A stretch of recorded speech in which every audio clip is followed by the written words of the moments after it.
Hello super investors, Brightcom group versus SEBI, जिसमें Brightcom group ने set court में appeal की थी, उसका डिसीजन आ गया है। काफ़ी इम्पॉर्टेंट है। इसका इम्पैक्ट हमें आने वाले दिनों में शेयर के प्राइस पर देखने को मिलेगा। तो इस वीडियो को पूरा देखिए, क्या हो सकता है इस डिसीजन का मतलब आखिर में शेयर के ऊपर या कंपनी के ऊपर, उसके बारे में भी इस वीडियो में बात करेंगे। सबसे पहले आपको बताऊंगा कि कोर्ट में आज क्या क्या हुआ, क्या कहा जज ने, क्या कहा सेबी के लॉयर ने और क्या कहा ब्राइटकॉम ग्रुप के लॉयर ने। फ्रेंड्स, उसके पहले आज समझ लेते हैं ब्राइटकॉम ग्रुप का शेयर तो फ्लैट ही क्लोज हुआ 19 रुपीज़ 70 पैसे पर। Around 2 crore 90 lakh shares trade हुए और एम ऑर्डर लगी हुई है 24,000 शेयर्स बाय करने के लिए। और आज डिलीवरी परसेंटेज बहुत ही कम देखने को मिली, 24% ओनली। मतलब आज ऑपरेटर लोगों ने सिर्फ ब्राइटकॉम ग्रुप के प्राइस को मेंटेन करने का काम किया और यही सोच के कि आज कुछ सैट के कोर्ट से कुछ धमाकेदार न्यूज़ आएगी तो शेयर रॉकेट बनेगा, इसलिए शेयर को गिरने नहीं दिया और मेंटेन किया प्राइस को। आज सैट कोर्ट का मैंने आपको बताया था पहले भी, 18 तारीख को डिसीजन आने वाला है सैट कोर्ट का, और डिसीजन आ गया है।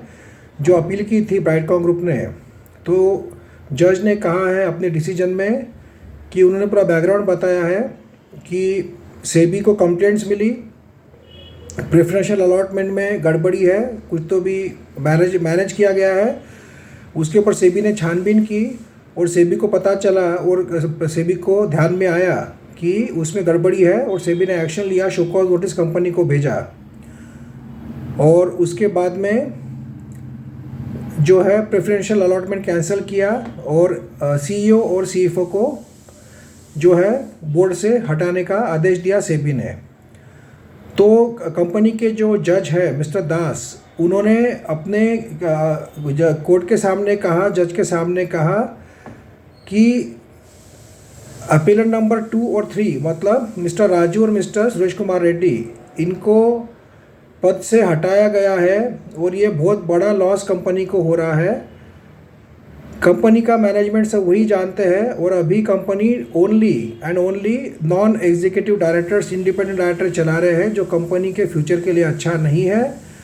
और सेबी ने इन जो की पर्सन्स को हटाया है, जिसके कारण शेयर का प्राइस बहुत ज़्यादा गिरा और कंपनी के शेयर होल्डर्स का करीब करीब 850 करोड़ का नुकसान हो गया, जो स्टॉक प्राइस में फॉल हुआ है। तो उसके लिए उन्होंने ये भी कहा कि हम जो इन्वेस्टिगेशन चल रहा है उसको मना नहीं कर रहे हैं, उसको कोऑपरेट करेंगे, बट सैट ने कम से कम इसमें भले ही स्टे मत दो, आप इंटरिम जो ऑर्डर शो कॉज नोटिस आया है सेबी की ओर से उसको भले ही स्टे मत दो, बट इनको जो हटाया गया है बोर्ड से, मिस्टर राजू और मिस्टर सुरेश कुमार रेड्डी, इनको फिर से जो ज्वाइन करने का परमिशन सैट कोर्ट ने देना चाहिए, for the sake of company, for the future of the company and for the sake of share holders. ऐसा उनका आर्ग्यूमेंट उसमें देखा गया है, उन्होंने कहा है। दोनों की बातें सुनने के बाद सैट कोर्ट ने अपना डिसीजन सुनाया है। सैट कोर्ट ने कहा है कि अच्छा, मिस्टर दास ने ये भी कहा कि एग्जीक्यूटिव डायरेक्टर ने भी रिज़ाइन कर दिया है, अभी कोई भी नहीं है जो कंपनी के बारे में इन एंड आउट जानता है, तो इसीलिए इन दोनों की वापसी काफ़ी इम्पॉर्टेंट है और ज़रूरी है कंपनी के फ्यूचर के लिए और स्मूथ रनिंग के लिए। सैट कोर्ट में सेबी के सेबी का जो लॉयर है, सेबी के लॉयर, उन्होंने कहा कि ये सब झूठी बातें हैं। ब्राइटकॉम ग्रुप के बोर्ड को पहले ही पता था कि जुलाई से ही जो एग्जीक्यूटिव डायरेक्टर है वो रिज़ाइन देना चाहते थे, वो एक्टिव नहीं थे। तो बोर्ड ऑफ डायरेक्टर्स ने दूसरे एग्जीक्यूटिव डायरेक्टर को अपॉइंट नहीं किया जानबूझ के, क्योंकि वो पूरा जो हैंडलिंग है मिस्टर सुरेश कुमार रेड्डी और राजू के हाथ में ही रखना चाहते थे। सेबी ने उनको अपने पद से हटाया, उसको करीब करीब 4 मंथ्स हो चुके हैं, 4 मंथ्स हो चुके हैं। इसके बावजूद भी बोर्ड ने कोई भी कोशिश नहीं की, हाथ पैर नहीं मारे नए सीईओ सीएफओ अपॉइंट करने के लिए। तो बेसिकली ऐसे लोगों ने कंपनी चलाना यह कंपनी के लिए घातक हो सकता है और इन्वेस्टिगेशन के लिए भी गलत इम्पैक्ट पड़ सकता है। ये दोनों अगर बोर्ड में फिर से आए, ऐसा सेबी ने बोर्ड के सामने जज के सामने पुटअप किया दोनों की बात। और उन्होंने ये भी कहा है कि इन दोनों ने ही प्रेफरेंशियल अलॉटमेंट में सिर्फ घोटाले नहीं किए, उसके अलावा बैंक स्टेटमेंट को भी फैब्रिकेट किया। तो इतना बड़ा जो लोग जो फैब्रिकेशन कर सकते हैं, बैंक स्टेटमेंट के साथ खिलवाड़ कर सकते हैं, ऐसे लोगों को बोर्ड में रखना ये अच्छी बात नहीं है, ऐसे सेबी के लॉयर ने कहा। दोनों की बात सुनने के बाद सैट के जो technical team head technical member है मिस मीना स्वरूप, इन्होंने कहा है कि सेबी की बात सही है और ये दोनों का वापस आना कंपनी के हित में नहीं है। उन्होंने कहा है कि इन्होंने ही सभी बैंक के स्टेटमेंट फैब्रिकेट किए, ये बहुत बड़ा जो है एक क्राइम है एक तरह से और गुनाह है, फ्रॉड है। तो इसीलिए उन्होंने यही कहा है कि बोर्ड ऑफ डायरेक्टर्स में मिस्टर सुरेश कुमार रेड्डी और मिस्टर राजू की वापसी नहीं हो सकती है।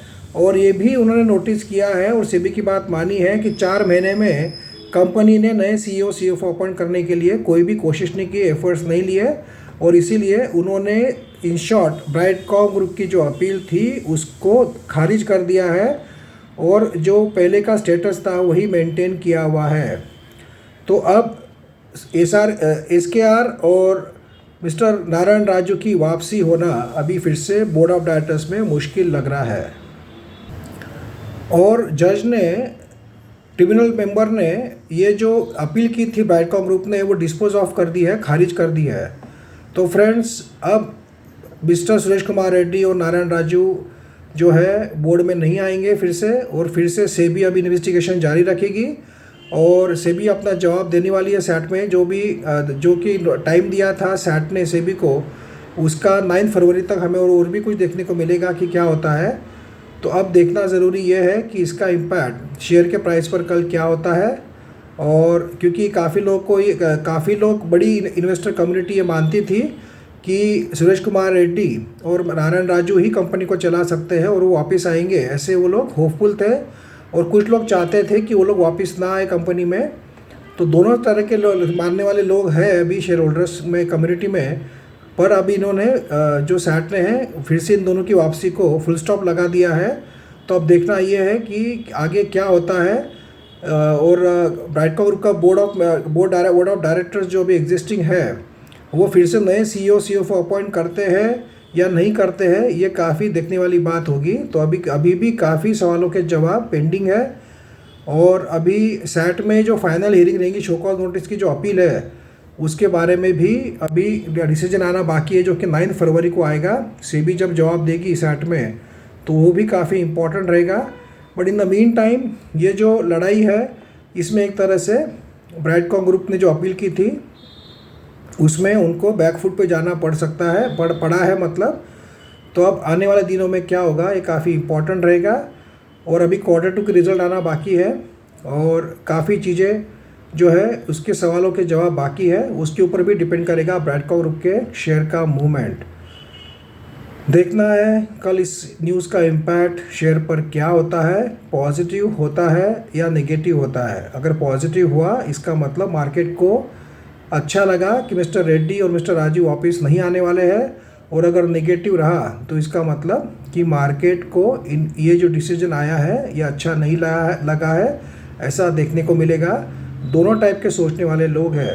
बड़ा आशा करते हैं कि इसका बैड इम्पैक्ट शेयर के प्राइस पर ना पड़े और शेयर गिरे नहीं, कम से कम मेंटेन करें, Q2 के रिजल्ट तक वेट करें, ऐसा आशा करते हैं। देखते हैं कल क्या होता है।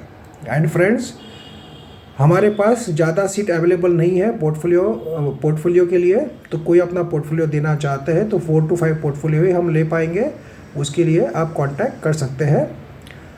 और देखना ये है, बड़े काफ़ी निराशाजनक है कि हम जो काफ़ी उम्मीद लगा कर बैठे थे कि कुछ स्टे ऑर्डर भी मिल गया दोनों चीज़ों में तो एक पॉजिटिविटी आ जाएगी, बट पॉजिटिविटी अभी थोड़ी सी निराशा रहेगी। बट Q2 की रिजल्ट अभी बाकी है, आशा करते हैं कि वो बढ़िया है और शेयर फिर से रॉकेट बने। Thank you friends.